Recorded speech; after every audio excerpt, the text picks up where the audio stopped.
নাই ভাইরা আমার, বন্ধুরা আমার, আল্লাহ পাক রব্বুল আলামিন আরেক জায়গায় বলেছেন, ইমানদার করো ঠিক। আসলে তোমার ইমান ঠিক আছে কিনা আল্লাহ পরীক্ষা করে দেখবেন। জুড়ে বলেন ঠিক কিনা। আল্লাহ পাক রব্বুল আলামিন বলেছেন, আহাসিবান নাসু আন ইউতরাকু আন ইয়াকুলু আমান্না ওয়া হুম লা ইফতানুন। আল্লাহ পাক রব্বুল আলামিন বলে, বান্দা শোনো, সমাজের ভিতরে এমন কিছু মানুষ রয়েছে যেই মানুষগুলো মনে করে আমি তো ঈমান এনেছি, এই কথা বললেই মনে হয় আল্লাহ ছেড়ে দিবে। না না ভাই, আল্লাহ ওই কথা বললেই ছেড়ে দিবে না, আল্লাহ পরীক্ষা করবে। জোরে বলেন ঠিক কিনা। আল্লাহ পাক রব্বুল আলামিন পরীক্ষা করবেন। আল্লাহ পাক রব্বুল আলামিন পরীক্ষা করবেন। وَلَنَبْلُوَنَّكُمْ بِشَيْءٍ مِّنَ الْخَوْفِ وَالْجُوعِ وَنَقْصٍ مِّنَ الْأَمْوَالِ وَالْأَنفُسِ وَالثَّمَرَاتِ। আল্লাহ পাক রব্বুল আলামিন বলে, বান্দা শোনো, আমি আল্লাহ পাক রব্বুল আলামিন তোমাকে ভয় দিয়া পরীক্ষা করব। ভাইরা আমার, বন্ধুরা আমার, লক্ষ্য করে শুনুন, কিয়ামতের ময়দানে আল্লাহ পাক রব্বুল আলামিন এই কুরআনুল কারীমকে সাক্ষী হিসেবে দাঁড় করাবে। সুবহানাল্লাহ বলেন। এই কুরআনুল কারীম নবীজি বলেছেন, হুজ্জাতুল লাকা ওয়া আলাইকা। এই কুরআনুল কারীম যার পক্ষে সাক্ষী দিবে, আল্লাহ তাআলা তাকে জান্নাতের মেহমান বানাবে। আর যেই ব্যক্তির বিরুদ্ধে সাক্ষী দিবেন, এই কুরআনুল কারীম যার বিরুদ্ধে সাক্ষী দিবেন, আল্লাহর নবী বলেছেন ওই ব্যক্তিকে আল্লাহ টেনে হেসড়ে জাহান্নামে পাঠাবে। একটু জোরে বলা যাবে কি নাউযুবিল্লাহ। ভাইয়ারা আমার, বন্ধুরা আমার, খুব লক্ষ্য করে শুনুন, কথাগুলো শুনলে যখন আলোচনায় ঢুকে যাব তখন বলবেন, হুজুর আরেকটু করেন, দরকার আছে। সুবহানাল্লাহ বলেন। কারণ কোরআনের আকর্ষণ এমন একটা আকর্ষণ, যত শুনবেন তত কলিজা শীতল হবে। সুবহানাল্লাহ বলেন। ভাইয়ারা আমার, বন্ধুরা আমার, আসুন আমি আপনাদের সামনে কালামুল্লাহ শরীফ থেকে 114টি সূরার মধ্যে 61তম সূরা, সূরাটার নাম হলো সূরা সফ। সূরার নাম কি? সফ। আমাকে এই হেমবিলে লেখার কথা ছিল, আমাকে ওনারা নির্ধারণ করে দিয়েছিল হুজুর সূরা সফ থেকে আলোচনা করবেন। এই জন্য আমি সূরা সফ থেকে আলোচনা করার জন্যই এসেছি। ভাইয়েরা আমার, বন্ধুরা আমার, সূরা সফ থেকে আপনাদের সামনে শুধুমাত্র 10 এবং 11 নম্বর দুটি আয়াত আপনাদের সামনে তুলে ধরেছি। এই দুটি আয়াতের উপরে আলোচনা করব। অমা তৌফিকি ইল্লা বিল্লাহ। তাহলে সূরাটার নাম কি বলেন তো? আমি এখন আপনাদেরকে একটু ট্রাই করতেছি, আপনারা কি আছেন না চলে গেছেন? মন আছে? বলেন সূরাটার নাম কি? সবাই বলেন নাম কি? সফ। এই সূরাটার মধ্যে আয়াত আছে 14টি। জোরে বলেন কয়টি? 14টি আয়াত আছে। এই সূরার মধ্যে রুকু আছে 2টি। বলেন মারহাবা। কয়টা রুকু? 2টা রুকু। এই সূরাটা নাযিল হয়েছে মদিনায়। জোরে বলেন সুবহানাল্লাহ। তাহলে এই সূরাটার নাম হলো সফ। এই সূরাতে আয়াত আছে 14টি, রুকু আছে কয়টি? 2টি। এই সূরাটা নাযিল হয়েছে কোথায়? সোনার মদিনায়। যেতে সবারই মন চায়। জোরে বলেন ঠিক না? আপনাদের কি মন চায় না? সবারই মন চায়। ভাইয়ারা আমার, বন্ধুরা আমার, লক্ষ্য করে শুনুন, আল্লাহ সুবহানাহু ওয়া তাআলা এই আয়াতুল কারিমার মধ্যে বলেছেন, ইয়া আইয়ুহাল্লাযীনা আমানু হাল আদুল্লুকুম আলা তিজারাতিন তুনজিকুম মিন আযাবিন আলীম। জোরে বলেন আল্লাহু আকবার।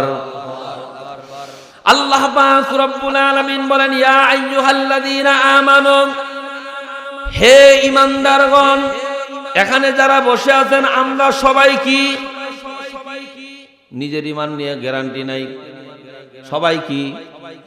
সবাই কি? আরো জোরে বলেন। এখানে যারা আমরা বসে রয়েছি সবাই কিন্তু ঈমানদার। আমরা আল্লাহ পাক রব্বুল আলামিনকে বললাম, আল্লাহ আমাদেরকে ডাক দিলেন, কি দিতে চান? আল্লাহ পাক রব্বুল আলামিন বলেন, বান্দা শোনো, ও ঈমানদাররা শোনো, হাল আদুল্লুকুম আলা তিজারাতিন তুনজিকুম মিন আযাবিন আলীম।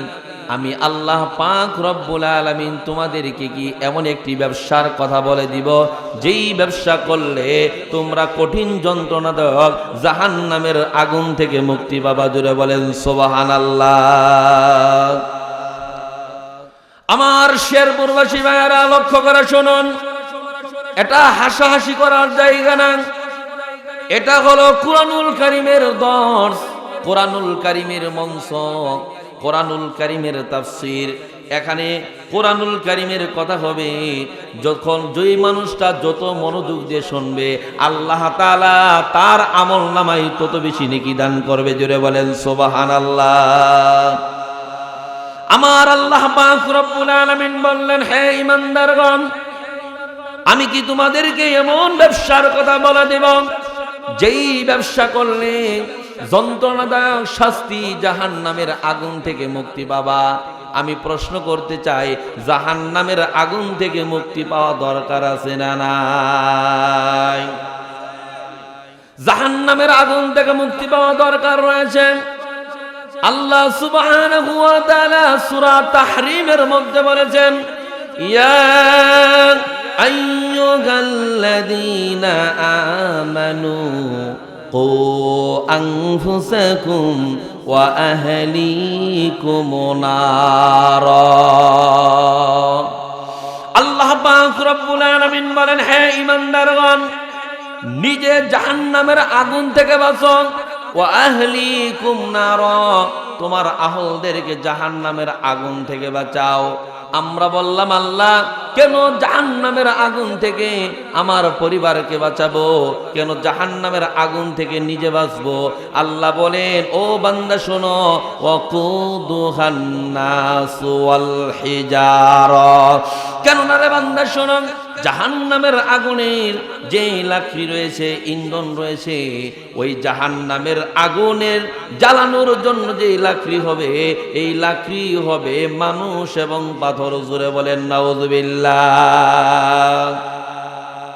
সম্মানিত শুধু আমার লক্ষ্য করে শুনুন, জাহান্নামের আগুন দাঁড়ানোর জন্য, আগুনকে উজ্জীবিত করার জন্য, আগুনকে উত্তপ্ত করার জন্য এই যে মানুষ আমরা রয়েছি, এই মানুষ দিয়া এবং পাথর দিয়া আল্লাহ পাক রব্বুল আলামিন আগুনের তেজকে আরো উত্তপ্ত করবেন। জোরে বলেন নাউযুবিল্লাহ। এখন বলতে পারেন, হুজুর জাহান্নামের আগুন আর কি করো? অথচ জাহান্নামের আগুনের ব্যাপারে রাসূল বলেছেন, জুজউম মিন সাবঈনা জুজআম মিনান নারি জাহান্নাম। দুনিয়ার আগুন যেটা তোমরা দেখো, এই দুনিয়ার আগুনের চাইতে 70 গুণ পাওয়ার বেশি হলো জাহান্নামের আগুন। একটু জোরে বলেন নাউযুবিল্লাহ। আমার বন্ধুগণ, শেরপুরবাসী ভাইয়েরা লক্ষ্য করে শুনুন, এই জাহান্নামের আগুনে যেই মানুষটাকে পোড়ানো হবে, এই জাহান্নামের আগুনে যাদেরকে পোড়ানো হবে, এই জাহান্নামের আগুনে যারা পড়বে, এই সমস্ত জাহান্নামের আগুনে পোড়া ব্যক্তিগুলোকে চামড়াগুলো পুড়ে যখন ছারখার হয়ে যাবে, আল্লাহ পাক রব্বুল আলামিন আবার নতুন চামড়া দিবে। আল্লাহ পাক রব্বুল আলামিন বলেছেন, কুল্লামা নাদিজাত জুলুদুহুম وبدلناهم جلودا غيرها ليذوقوا العذاب আল্লাহ পাক রব্বুল আলামিন বলেছেন বান্দা শোনো জাহান্নামী ব্যক্তিদেরকে যে জাহান্নামের আগুনে পোড়ানো হবে জাহান্নামের আগুনে পড়ে তাদের চামড়াগুলো পুরো ছারখার হয়ে যাবে আল্লাহ বলে বান্দারে শোনো এই চামড়া যখন পুড়ে যাবে আল্লাহ নতুন চামড়া আবার দান করবেন আবার নতুন চামড়া কেন দান করবেন আমরা বললাম আল্লাহ কেন নতুন চামড়া আবার দান করবেন আল্লাহ বলেন লিয়াযুকুল আযাব যেন বারবার বারবার এই চামড়াগুলো পুড়ে যাওয়ার পরে তারা যেন অনুধাবন করতে পারে জাহান্নামের আগুন কত বড় ভয়ানক একটু জোরে বলেন নাউজুবিল্লাহ এখন ভাইরা আমার বন্ধুরা আমার বলতে পারেন জাহান্নামের আগুন আমাদেরকে পুড়াবে তাতে আর কি হবে যদি আমাদের হাত পুড়া যায় তাতে আর কি হবে পা যদি পুড়া যায় তাতে কি হবে আল্লাহ পাক রব্বুল আলামিন দুনিয়ার আগুনকে যেভাবে রেখেছেন তার চাইতে আখিরাতের আগুন জ্বলার ধরন হলো অন্যরকম দুনিয়ার আগুন যদি আপনার শরীরে লাগে যেই অঙ্গে লাগবে সেই অঙ্গ শুধু পোড়া যাবে হাতে যদি লাগে হাত পোড়া যাবে পায়ে যদি লাগে পা পোড়া যাবে কিন্তু জাহান্নামের আগুন পোড়ার ধরন হলো এমন আল্লাহ বলেছেন নারুল্লাহিল মুকাদা আল্লাতী তাতলিউ আলাল আফইদা জাহান্নামের আগুন পোড়ার ধরন হলো এমন যেই আগুনটা লাগবে শরীরের ভিতরে আর সঙ্গে সঙ্গে তার কলিজা পুড়ে ছারখার হয়ে যাবে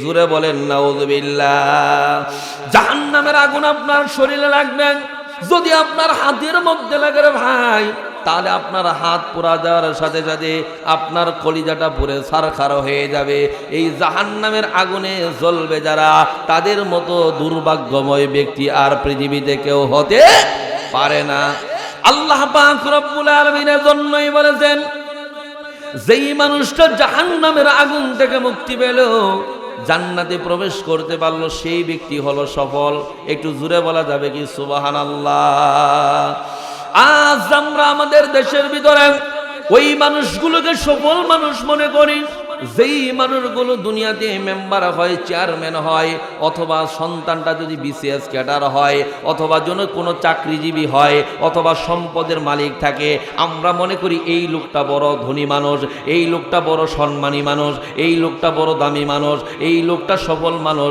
আল্লাহ বলে না না না এরা কখনো সফল হতে পারে না সফল হলো তারা আল্লাহ বলেছেন ফামান যুহজিহা আনিন নারি ওয়া উদখিলাল জান্নাতা ফাকাদ ফাজ আল্লাহ পাক রব্বুল আলামিন বলে বান্দা শোনো ওই মানুষটা হলো প্রকৃত সফল মানুষ যেই মানুষটা জাহান্নামের আগুন থেকে বাঁচতে পারলো আর জান্নাতে প্রবেশ করতে পারলো ওই মানুষটা হলো চিরসফল একটু জোরে বলেন সুবহানাল্লাহ ওই মানুষটা যদি রিকশা চালক হয় ওই মানুষটা যদি জাহান্নামের আগুন থেকে বাঁচতে পারে ওই মানুষটা হলো চিরসফল যেই মানুষটা অন্যের বাড়িতে কাজ করে খায় অথচ জাহান্নামের আগুন থেকে পরকালে মুক্তি পেল ওই মানুষটা হলো চিরসফল কিন্তু যেই মানুষটা দুনিয়ার জীবনে অন্যায় করে দুর্নীতি করে টাকা পয়সার মালিক হলো দৌলতের মালিক হলো এমপি হলো মন্ত্রী হলো মানুষদেরকে মানুষ মনে না করে শুধু গুলি করে মারলো এই মানুষগুলো মনে করেছিল চেয়ারটা পাওয়ার লোক আছে না নাই নিজের বোনের সম্পত্তি মেরে খায় আর এই লোকটা সুন্দর করে তসবিহ টিপতে টিপতে মসজিদে যায় আর মনে করে জান্নাতের টিকিট আমি পেয়ে গেছি এই লোকটা যত বড় পাগড়ি পরুক না কেন যত বড় জুব্বা পরুক না কেন যতবার আল্লাহ তাআলাকে সেজদা দেখ না কেন এই লোকটা যে পর্যন্ত বোনের হক আদায় না করবে ওই লোকটা কোনোদিন ওই ইবাদত করে জান্নাতে যেতে পারবে না জোরে বলেন নাউজুবিল্লাহ আমার বন্ধুগণ লক্ষ্য করে শুনুন আজ আমাদের সমাজের ভিতরে দুর্নীতিবাজগুলো তারা নিজেদেরকে সফল মনে করে একটা চাকরি করে ছোট চাকরি করে কিন্তু বেতন পাই বেশি 15,000 টাকা মাসে চাকরি করে 20,000 টাকা ব্যাংকে জমা করে এমন লোক আছে না নাই জোরে বলেন আছে না নাই? বিশেষ করে ভাইরা আমার, বন্ধুরা আমার, যেই সমস্ত মানুষগুলো দুর্নীতির ব্যাংকে চাকরি করে, এই মানুষগুলোকে দেখবেন মাত্র 15,000 টাকা বেতন তার, কিন্তু এই লোকটা প্রত্যেক মাসে জমি কিনে, প্রত্যেক বছরে জমি কিনতে থাকে, আর টাকা পয়সার তার কোনো অভাব নাই। বুঝতে হবে 15,000 টাকা তার বেতন, আর অন্য টাকা কই থেকে আসে? এটা হলো ডান হাতের কামাই, বাম হাতের কামাই। জুড়ে বলেন ঠিক কিনা? দেখবেন ভাইরা আমার, বন্ধুরা আমার, এই মানুষগুলো ডান হাতের কামাই, বাম হাতের কামাই দিয়া এই সমাজের ভিতরে সুশীল মানুষ হতে চায়, সুশীল সাজতে চায়। এই মানুষগুলো দুনিয়াতে যদিও সুশীল হয়, কিন্তু পরকালে তাদের নাজাত পাওয়ার কোনো উপায় নাই। জোরে বলেন ঠিক কিনা? আজ আমাদের সমাজের ভিতরে কিছু কিছু মসজিদ কমিটি আছে, এরা হলো তেলতেলা পার্টি। জোরে বলেন কি পার্টি? তেলতেলা পার্টি। হুজুর বলতে পারেন, ও হুজুর আপনি এই কথা কেন বললেন? আমি স্পষ্টভাবে বলে দিতে চাই, দেখবেন তেলতেলা বাড়িগুলো যারা এলাকার ভিতরে সবচেয়ে বড় ঘুষখোর, এদের বাড়ি বেশি বেশি যায়, আর বলে হুজুর গো, ও বাইস্তে গো, তুমি যদি মাসে টাকা না দাও তাহলে মসজিদ তালা লেগে যাবে। কথা কয় না? এই সমস্ত মসজিদ কমিটিগুলো বারবার তাদের কাছে যায়, সমাজের ভিতরে প্রতিষ্ঠিত দুর্নীতিবাজ যিনি সমাজের ভিতরে সবচেয়ে বেশি দুর্নীতি করে, সমাজের ভিতরে সবচেয়ে বেশি সুদের লেনদেন করে, সমাজের ভিতরে সবচেয়ে বেশি ঘুষ খায়, এদের কাছে গিয়ে বলে, ভাই গো, বাতিজা গো, তুমি আমাদের মসজিদে কিছু কিছু করে টাকা দান করিও। এই লোকটা চিন্তা করে, বাহারে আমি মসজিদে দান করি, না হয়ে কিছু বাহির থেকে মাইরি খাই, তাতে সমস্যা কি? আছে না? আছে না? আছে না? আরে ভাই শুনেন, ওয়াজ কেবল শুরু হচ্ছে, কথা কন ঠিক না? আপনার কি মন খারাপ হতেছেন? ভাই যাবে সবার দিক দিয়ে। দেখবেন সমাজের ভিতরে কিছু মানুষ এমন রয়েছেন, তারা রাস্তার কাজ পাওয়ার পরে 5 লক্ষ টাকা রাস্তা থেকে মেরে খায়, সুন্দর করে পকেটে ঢুকায়া উনি বলে, বাদশালা মসজিদের ভিতর 5টা ফ্যান দান করে দেয়। এখন মসজিদের কমিটির বিরাট খুশি, 5টা ফ্যান। বুঝেন না? কটা ফ্যান?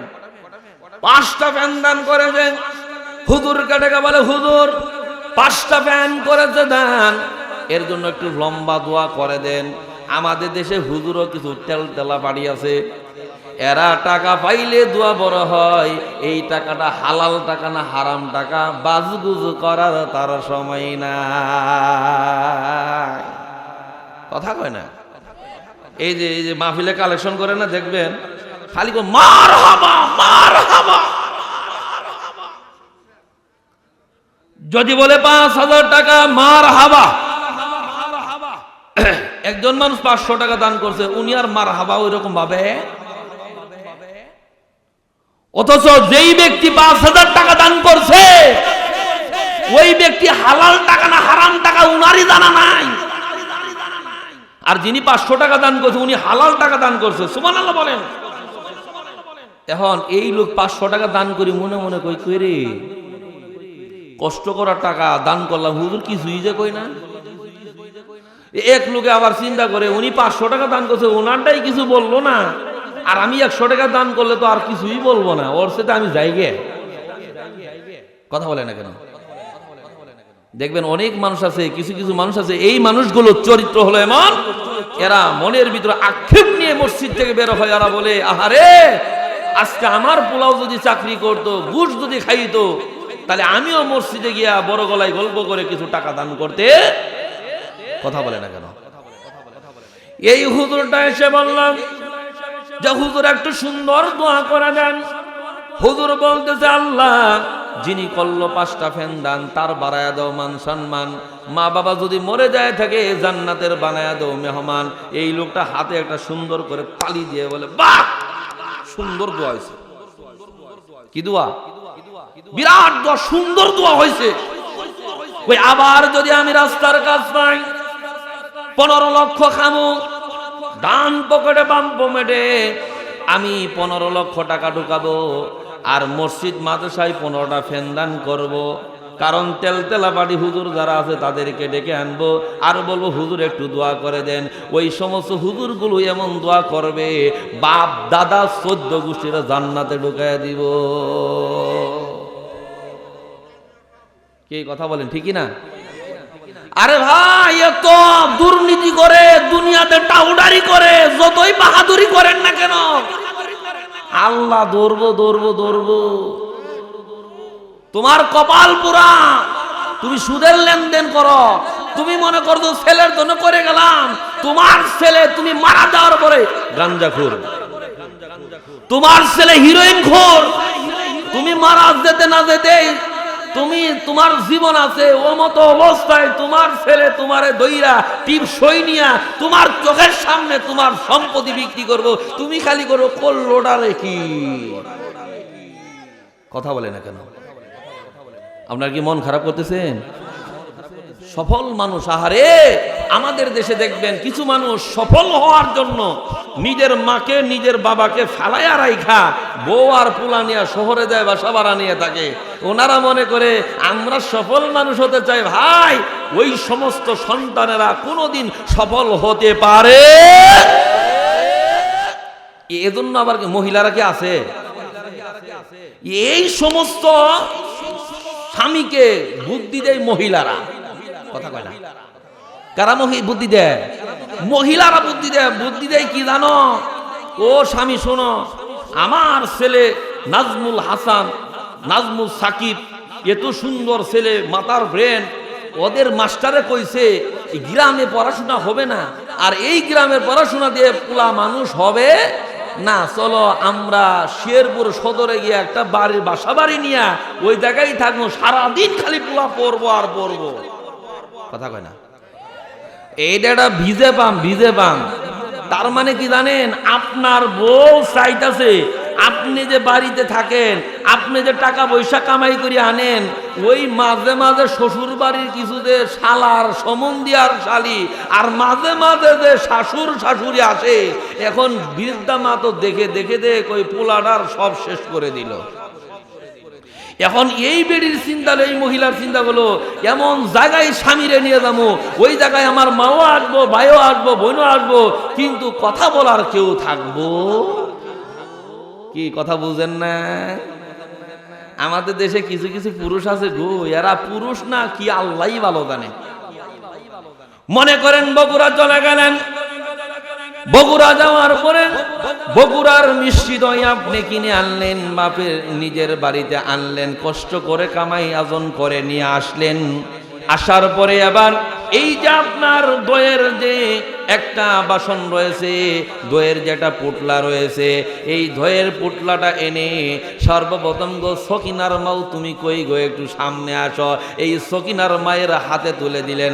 আপনার মা কিন্তু ওই যে ছোট ঘরের ভিতর আপনার মাকে রেখেছেন, আপনার মা কিন্তু এটা দেখেছে, কথা কন। এবার সকিনার মাও কয় ভালা করছ, সামনে সপ্তাহে আমার মা আসবে, বাবা আসবে, আমার তাও আসবে, মিষ্টিগুলো এই দইগুলো আমি সুন্দর করে একটু ফ্রিজে রেখে দেই। ফ্রিজে রাখার জন্য যখন যাই, এই ছেলেটা কয় 1 চামিচ।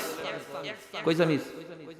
বৌরে 1 চামিচ, খালি একটা চামিচ আমার দে, আমার আম্মার এলা দিয়ে আসি। জান মানে এখন কি হয়ে গেল? ফকির ফকির ফকির। আরে ভাই তুমি নিজে কষ্ট করে কামাই করে তুমি এনেছো, তুমি তোমার মার কাছে যাও, তোমার বাবার কাছে যাও, এই পুটলাটা তোমার মায়ের সামনে রাখো, রেখে বলো মা তোমার জন্য এনেছি, বাবা তোমার জন্য এনেছি, যা তোমার মন চাই পেট ভরে খাও। সুবহানাল্লাহ বলেন। এটা যদি বলেন তো দেখি মা বাবা পেট ভরে খাবে না?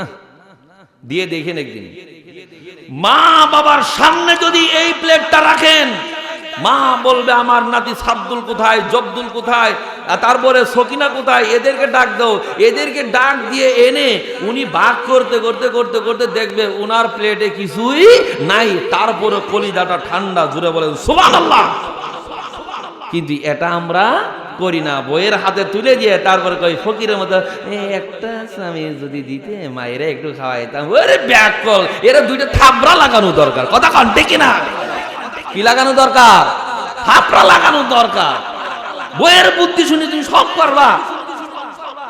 অনেকেই আবার বলে যে হুজুর আমার বাপ মা আমার কিছুই দেয় নাই, এজন্য আমার বাপ মায়ের সাথে আমার এত মিল মহব্বত। জোরা বলে নাউজুবিল্লাহ। ভাইয়ারা আমার, বন্ধুরা আমার, লক্ষ্য করে শুনুন, এই পৃথিবীর জমিনে মা বাবার ঋণ কোন সন্তান শোধ করতে পারবে না, এটা চিরন্তন সত্য। জুড়ে বলেন ঠিক কিনা? আমার ভাইয়ারা আমার, বন্ধুরা আমার, বলতেছিলাম আল্লাহ পাক রব্বুল আলামিন বললেন, ও ঈমানদারগণ, ও ঈমানদারগণ, তোমাদের কি এমন ব্যবসার কথা বলবো যেই ব্যবসা করলে কঠিন যন্ত্রণাদায়ক শাস্তি থেকে, জাহান্নামের আগুন থেকে মুক্তি পাবা। এই ব্যবসাটা আমাদের জানা দরকার আছে না নাই? আল্লাহ পাক রব্বুল আলামিন বলেন ব্যবসাটা হলো এই, তুমিনুনা বিল্লাহি ওয়া রাসূলিহি ওয়া তুজাহিদুনা ফি সাবিলিল্লাহি বিআমওয়ালিকুম ওয়া আনফুসিকুম। একটু জোরে বলেন সুবহানাল্লাহ। আল্লাহ পাক রব্বুল আলামিন বলে বান্দা শোনো, ব্যবসাটা হলো এই, তুমিনুনা বিল্লাহ ওয়া রাসূলিহি, তোমরা আল্লাহর উপর ঈমান আনবে এবং রাসূলের উপর ঈমান আনবে। একটু জোরে বলা যাবে কি সুবহানাল্লাহ? এখন একটু পেঁচ লাগছে, হয়তো বুঝেন না, এখন বুঝাইলে বুঝবেন। ভাইয়ারা আমার, বন্ধুরা আমার, আল্লাহ বললেন তুমিনুনা বিল্লাহি ওয়া রাসূলিহি, তোমরা আল্লাহর উপর এবং রাসূলের উপর ঈমান আনো। আচ্ছা বলেন তো দেখি, আল্লাহ যে প্রথম আয়াতে বললেন ইয়া আইয়ুহাল্লাযীনা আমানু, সেখানে আল্লাহ ইমানদারদের ডাক দিলেন। বলেন তো দেখি, আল্লাহর উপর ঈমান না আনলে কি কেউ ইমানদার হয়? ভাইয়ারা আমার, বন্ধুরা আমার, আল্লাহ তাআলা যেহেতু বললেন ও ইমানদাররা আমার, নতুন করে তোমরা আল্লাহর উপর ঈমান আনো, নতুন করে তোমরা রাসূলের উপর ঈমান আনো। বোঝা গেল এখানে পূর্বের ঈমান আর পরের ঈমানের মধ্যে পার্থক্য রয়েছে, ঠিক না? কেন পার্থক্য রয়েছে ভাইরা আমার, বন্ধুরা আমার? আল্লাহ পাক রব্বুল আলামিন কেন বললেন তুমিনুনা বিল্লাহি ওয়া রাসূলিহি? এক নম্বর কারণ হলো তোমার ঈমানটা সঠিক আছে কিনা এটা তোমাকে যাচাই করতে হবে। যদি জান্নাতে যেতে চাও, জান্নাত পেতে চাও, তাহলে তোমাকে যাচাই করতে হবে। এক নাম্বার যাচাই পর্ব, খুব মনোযোগ দিয়ে শোনেন। আল্লাহ বলেন ঈমান যদি আনো, ঈমান আনার পূর্বে একটা কাজ তোমাকে করতে হবে। এই কাজটা হলো তাগুদের সাথে সম্পর্ক নষ্ট করতে হবে। আল্লাহ পাক রব্বুল আলামিন বলেছেন ফামান ইয়াকফুর বিত্তাগুতি ওয়া ইউমিন বিল্লাহি ফাকাদ ইসতামসাকা বিল উরওয়াতিল ওয়াসকা। আল্লাহ পাক রব্বুল আলামিন বলেন বান্দা শোনো, যদি তুমি ঈমান আনতে চাও, ঈমান আনার পূর্বে তোমাদের একটা কাজ করতে হবে, সেটা হলো তাগুদের সাথে সম্পর্ক নষ্ট করতে হবে। তাগুদের সাথে সম্পর্ক নষ্ট করার পরে তারপরে তোমার ঈমান আনলে এটা হবে মজবুত ঈমান। কিন্তু আমাদের দেশের ভিতর দেখি তাগুদের সাথেই চলাফেরা, তাগুদের সাথেই ওঠা বসা, নামাজ আদায় করে ঠিক, তাগুদের চা না খাইলে পেট ভরে না। আছে না নাই? আমার ভাইরা আমার, বন্ধুরা আমার, এখন আপনি প্রশ্ন করতে পারেন হুজুর তাগুত কি? তাগুত কাকে বলেন? তাগুত বগের মতো নাকি হাঁসের মতো? কারণ তাগুত শব্দটা হলো আরবি শব্দ। জুড়ে বলেন কি শব্দ? তাগুত শব্দের অর্থ এক নাম্বার, সবাই মনে রাখেন, তাগুত শব্দের অর্থ হলো সীমা লঙ্ঘন করা। জুড়ে বলেন কি করা? আরো জোরে বলেন কি করা? সীমা লঙ্ঘন করা। তাগুত বলা হয় যারা আল্লাহ পাক রব্বুল আলামিনের দেওয়া বিধানটাকে পিছনে ফেলে নিজের মন গড়াভাবে আইন তৈরি করে, মন গড়াভাবে বিধান তৈরি করে ওই বিধানটা অন্যের ঘাড়ে চাপিয়ে দিতে চাই, এরাই হলো প্রকৃত তাগুত। জোরে বলেন নাউযুবিল্লাহ। এবার আসেন ভাইরা আমার, বন্ধুরা আমার, তাগুত কাদেরকে বলা হয়? আল্লামা শফি রহমাতুল্লাহ আলাইহি তাফসীর মারিফুল কোরআন যিনি লিখেছেন তিনি বলেছেন তাগুত হলো শয়তান। জোরে বলেন কে? আরো জোরে বলেন। তাগুত হলো শয়তান। সর্বপ্রথম পৃথিবীর ইতিহাসে সর্বপ্রথম আল্লাহর হুকুমের অবাধ্য হয়েছেন, আল্লাহর আইনের সীমা লঙ্ঘন করেছে শয়তান। আল্লাহ তাআলা যখন বলল ও ফেরেশতারা সবাই মিলে তোমরা আদম আলাইহিস সালামকে সেজদা করো, এটা আল্লাহ বলার পরে সকল ফেরেশতারা সেজদা করলো ইল্লা ইবলিস, কিন্তু ইবলিস সেজদা করলো না। কথা বলেন ঠিক কিনা? এবার ইবলিস কেন সেজদা করলো না? এই যে ইবলিসের চিন্তা করলো, ইবলিস আল্লাহকে দলিল দিল, আল্লাহ তাআলাকে বলে দিলেন ক্বালা আনা খায়রুম মিন নারি ওয়া খালাকতাহু মিন তিন। এই শয়তান বলা শুরু করলো আয় আল্লাহ রাব্বুল আলামিন, আমি হলাম আগুনের তৈরি আর আদম হলো মাটির তৈরি, আগুনের উপরের দিকে যায় মাটি নিচের দিকে যায়, অতএব এই শয়তান বুঝাতে চায় আল্লাহ ভুল করছে। নাউজুবিল্লাহ বলেন, আরো জোরে বলেন নাউজুবিল্লাহ। ভাইয়ারা আমার, বন্ধুরা আমার, লক্ষ্য করে শুনুন, এই শয়তান আল্লাহকে বুঝাইতে চাইতেছে আল্লাহ তোমারই উচিত ছিল আদমের আমার সাজদা করার কথা বলা। নাউজুবিল্লাহ বলেন না কেন? ভাইয়ারা আমার, বন্ধুরা আমার, যেই বিষয়টা আপনাদেরকে বুঝাতে চাচ্ছি, শয়তান সর্বপ্রথম আল্লাহ পাক রব্বুল আলামিনের সাথে গাদ্দারি করলো, আল্লাহ তাআলার সীমা লঙ্ঘন করলো, আল্লাহর আইন লঙ্ঘন করলো। আল্লাহ বলেন, আল্লাহ তাআলা বলে দিলেন যে ও বান্দা তুমি যেহেতু সীমা লঙ্ঘন করলা, তুমি যেহেতু আমার আইন মানলা না, আমি আল্লাহ পাক রব্বুল আলামিন যেই বিধান দিলাম ওয়াস্তাকবারা ওয়া কানা মিনাল কাফিরিন, তুমি যেহেতু অহংকার করলা, অহংকার করে আদমকে সেজদা করলা না, আমাকে আমার হুকুমের অবাধ্য চললা, অতএব তুমি আজ থেকে আর মুমিন নাই, তুমি কাফের হয়ে গেলা। জোরে বলেন নাউযুবিল্লাহ। ভাইয়ারা আমার, বন্ধুরা আমার, তাহলে প্রথম তাগুত হলো শয়তান। জোরে বলেন কে? দুই নাম্বার তাগুত হলো যাদের মূর্তিকে আমরা আমাদের সমাজের ভিতরে কিছু কিছু মানুষ দেখবেন মূর্তির পূজা করে আছে না নাই, এই সমস্ত মানুষগুলোকে আমরা বলি সনাতন ধর্মের লোক, হিন্দু মানুষ এটা বলে। এরা সুন্দর করে মূর্তি বানায়া তারপরে তার পূজা করে, কিন্তু মুসলমানদের মধ্যে হিন্দুরা করে মায়ের পূজা আর মুসলমানেরা করে বাবার পূজা। জোরে বলেন ঠিক কিনা? কেমনে কেমনে ভাইরা আমার, বন্ধুরা আমার, শুনেন, হিন্দুরা পূজা করেন এরা কালী পূজা, মা কালী, মা দুর্গা, মা সরস্বতী, এতগুলো মায়ের পূজা করে। কথা বলেন ঠিক কিনা? এই মায়ের পূজা তারা করে, আর আমাদের মুসলমানের বাচ্চারা ন্যাংটা বাবা, কালা বাবা, ধলা বাবা, নাল বাবা, শালু বাবা, কথা কয় না, কথা কয় না। ভাইরা আমার, বন্ধুরা আমার, হিন্দুরা করে মায়ের পূজা, আর আমাদের দেশের ভিতরে কিছু মানুষ আছে এরা করে বাপের পূজা। কথা কয় না? তাহলে ওরা করে মায়ের পূজা করার কারণে ওরা যদি শিরিক করে, আপনি যে বাপের পূজা করেন আপনি মুসলমানিত্ব কেমনে রাখেন? আপনার মুসলমানগিরিও শেষ। কথা কয় না?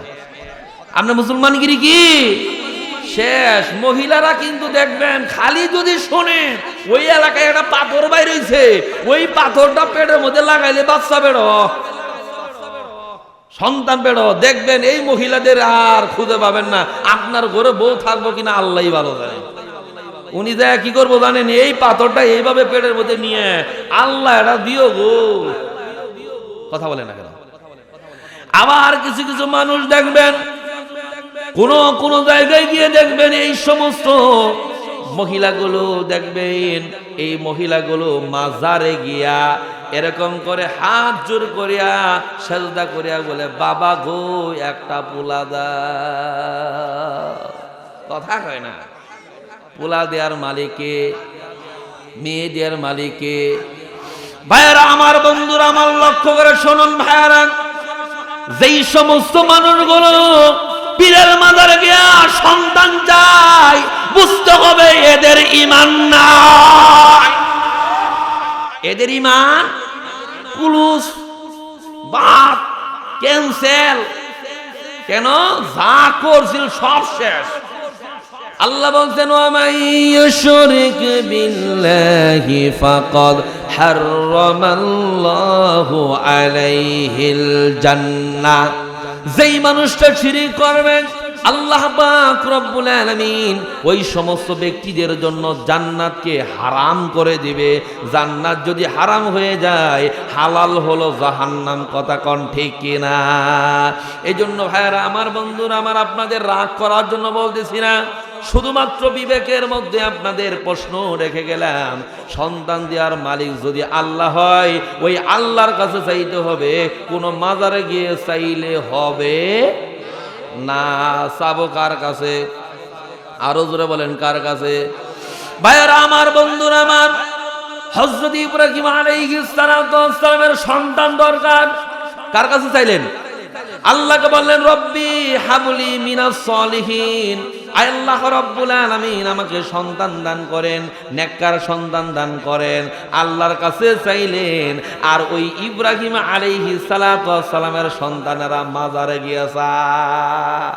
নাই ভাইয়ারা আমার, বন্ধুরা আমার, আল্লাহ পাক রব্বুল আলামিন আরেক জায়গায় বলেছেন, ইমানদার ইমানদার করো ঠিক। আসলে তোমার ইমান ঠিক আছে কিনা আল্লাহ পরীক্ষা করে দেখবেন। জুড়ে বলেন ঠিক কিনা? আল্লাহ পাক রব্বুল আলামিন বলেছেন, আহাসিবান নাসু আন ইউতরাকু আন ইয়াকুলু আমান্না ওয়া হুম লা ইফতানুন। আল্লাহ পাক রব্বুল আলামিন বলে, বান্দা শোনো, সমাজের ভিতরে এমন কিছু মানুষ রয়েছে যেই মানুষগুলো মনে করে আমি তো ঈমান এনেছি, এই কথা বললেই মনে হয় আল্লাহ ছেড়ে দিবে। না না ভাই, আল্লাহ ওই কথা বললেই ছেড়ে দিবে না, আল্লাহ পরীক্ষা করবে। জোরে বলেন ঠিক কিনা? আল্লাহ পাক রব্বুল আলামিন পরীক্ষা করবেন। আল্লাহ পাক রব্বুল আলামিন পরীক্ষা করবেন। وَلَنَبْلُوَنَّكُمْ بِشَيْءٍ مِّنَ الْخَوْفِ وَالْجُوعِ وَنَقْصٍ مِّنَ الْأَمْوَالِ وَالْأَنفُسِ وَالثَّمَرَاتِ। আল্লাহ পাক রব্বুল আলামিন বলে, বান্দা শোনো, আমি আল্লাহ পাক রব্বুল আলামিন তোমাকে ভয় দিয়া পরীক্ষা করব। ভাইয়েরা আমার, বন্ধুরা আমার, ভয় দিয়া পরীক্ষা করবে। কেমনে ভয় দিয়া পরীক্ষা করবে? আজ দেখবেন যারা ইসলামী আন্দোলন করে, ইসলামের পক্ষে কথা বলে, কিছু কিছু লোক কয় হুজুর জঙ্গি জঙ্গি দেখা যায়। মসজিদের ভিতর যদি কোনো হুজুর সুদের বিরুদ্ধে কথা বলে, ঘুষের বিরুদ্ধে কথা বলে, চাঁদার বিরুদ্ধে কথা বলে, সমাজের চিত্র নিয়ে কথা বলে, এই সমস্ত লোকগুলো বলে, হুজুর আপনি একটু ওয়াজ ভালা করিয়েন, কারণ দিনকাল কিন্তু ভালো না, কোন সময় জানি কি হয়ে যায়। এটা হলো পাক্কা শয়তান। জোরে কর না কেন? আরে মসজিদ হলো আল্লাহর ঘর, আল্লাহর ঘরে আল্লাহর কোরআনের কথা হবে, এবং ওই মসজিদের ভিতর থেকেই বলবে চাঁদাবাজদের সাথে আমাদের কোনো আপোষ। অনেকেই কই এখন আবার রাজনীতি কথা কন। ভাই, নেতা নেতা নেতা নেতা ধরতে গেলে ভালো নেতা ধরা লাগবো। কথা বলে ঠিকই না? কোন নেতা? ভালো নেতা। ভালো নেতা যেই নেতার আমল আখলাক ঠিক আছে, চরিত্র ঠিক আছে, দুর্নীতি করে না, সন্ত্রাসী করে না, চাঁদাবাজি করে না, ওই নেতা ধরা লাগবো। যদি না ধরেন, আপনার নেতা যদি চোর হয়, আপনার নেতা যদি মদের লাইসেন্স দাতা হয়, আপনার নেতা যদি খারাপ মহিলাদের বেশ্যাখানার লাইসেন্স দাতা হয়, কিয়ামতের ময়দানে আপনি দুনিয়াতে তাহাজ্জুদ পড়লেও ওই নেতার সাথেই জাহান্নামে যেতে হবে। জোরে বলেন ঠিক কি না? কেননা ভাইয়ারা আমার, বন্ধুরা আমার, আল্লাহ বলছেন ইয়াউমা নাদউ কুল্লা উনাসিম বিইমামিহিম, কিয়ামতের ময়দানে আল্লাহ পাক রব্বুল আলামিন নেতা সহকারে তার কর্মীদেরকে ডাকবে। এখন নেতা যদি গাঁজাখোর হয়, কর্মীও কি? কথা কয় না, কর্মীও কি? এত বড় বড় আপনি পাগড়ি বললেন, জুব্বা বললেন, কিন্তু আন্দোলন হলো চান্দাখুরদের সাথে, কথা কয় না। এই সমস্ত ব্যক্তিরা যদি বলেন ভাই চলেন আমরা ইসলামী দলের সাথে ঐক্য হয়ে যায়, তখন বলে দল টল আমি বুঝি না, দল টল আমি বুঝি না। যখন নামাজে দাঁড়ায় বলে ইহদিনাস সিরাতাল মুস্তাকিম, নামাজের মধ্যে যখন দাঁড়ায়, নামাজের মধ্যে দাঁড়িয়ে বলে আল্লাহ আমাকে এমন একটা পদের সন্ধান দাও, এমন একটা দলের সন্ধান দাও যেই দলটা হবে সহজ সরল, আর ওই দলটা যেন আমি মারা যাওয়ার পরে কাজে লাগে। নামাজের মধ্যে বলে আল্লাহ দলের সন্ধান দাও, আর যখন ওই জায়গা থেকে বের হয় তখন বলে আমি দল টল বুঝি না। এই জন্যই বুঝে না, একটা হলো পেটের বয়ে, আরেকটা হলো পিঠের বয়ে, কথা কোন ঠিক কিনা? এই সমস্ত মানুষগুলো এজন্য হক কথা বলে না, ইসলামী দলগুলোর সাথে ঐক্যমত পোষণ করে না। দুটি কারণ, একটি কারণ হলো পেটের ভয়, আরেকটি কারণ হলো পিঠের ভয়। উনি যদি হক কথা বলে যদি চাকরি চলে যায়, এজন্য হক কথা বলে না। আর হক কথা যদি বলে, যদি তাকে পীড়ন দিয়ে জেলের ভিতর ভরা হয়, এজন্য হক কথা বলে না। অতএব হক কথা বলে না যারা বুবা শয়তান, তারা যারা হক কথা জানার বড় বলে না, এরা কি শয়তান? বুবা শয়তান, বুবা শয়তান। এই বুবা শয়তান দেখবেন কিছু হাজি সাহেব আছে, কথা কয় না, কি সাহেব? হাজি সাহেব বুবা শয়তান হয়ে বসে আছে। আবার কিছু কিছু আলেমও আছে, উনি খালি মাদ্রাসা বড় করব, মাদ্রাসা 6 তলা করব, মসজিদ 5 তলা করব, মসজিদে টাইলস লাগাবো, উনার চিন্তা হলো এটা। কিন্তু এই টাইলস দিয়ে কুট থেকে আসতেছে, কুট কামাই থেকে আসতেছে, উনি ওটা দেখে না। উনার চিন্তা হইলো যে এটা দিয়ে আমি পার পেয়ে যাবো না, এত সস্তা না। জান্নাতে যাইতে গেলে আল্লাহ টিভি পরীক্ষা করে নিব। সুবহানাল্লাহ বলেন। ভাইয়ারা আমার, বন্ধুরা আমার, আল্লাহর নবীর একজন সাহাবী, নাম হলো আমর ইবনে জামুহ রাদিয়াল্লাহু তাআলা আনহু। তিনার পায়ে পাটা লুলা, পা লুলা। এই পা লুলা সাহাবী নবীজির সামনে বসা, হঠাৎ করে নবীজি বলতেছে, আল্লাহর নবী বললেন, ও সাহাবীরা শোনো, যেই মানুষটা আল্লাহর রাস্তায় যুদ্ধ করতে গিয়ে জীবন দিয়ে দিবে, আল্লাহ পাক রব্বুল আলামিন ওই ব্যক্তিকে বিনা হিসেবে জান্নাত দিবে। একটু জোরে বলেন সুবহানাল্লাহ।